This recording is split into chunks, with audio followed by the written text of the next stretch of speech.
নোয়াখালীর মাইজদীতে একটি বেসরকারি হাসপাতালে ভুল চিকিৎসায় মা ও নবজাতকের মৃত্যুর অভিযোগ উঠেছে।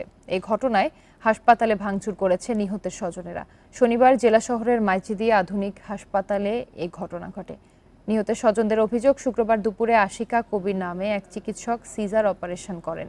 বিকাশে কম খরচে ক্যাশ আউটের লিমিট বেড়ে 50,000, প্রিয় এজেন্টও 2টা। এ সময় অতিরিক্ত রক্তক্ষরণ হলেও বিষয়টি গোপন করা হয়। তবে রাত 9:30টার দিকে অবস্থা আশঙ্কাজনক হয়ে ওঠায় রোগীকে ঢাকায় পাঠানো হয়।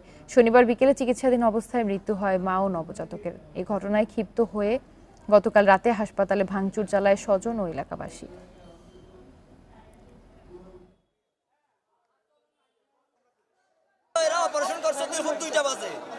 দুপুর 2টা বাজে ওটিতে রুগী নেওয়ার পরে দিয়ে অপারেশন করার পরে 1-1.5 ঘন্টা পরে আমরা জানি রুগী বাইর করে, কিন্তু এরা সন্ধ্যার সময় যখন আমরা জিজ্ঞেস যে রুগীর কি অবস্থা, এরা বলছে রুগী আলহামদুলিল্লাহ ভালো আছে।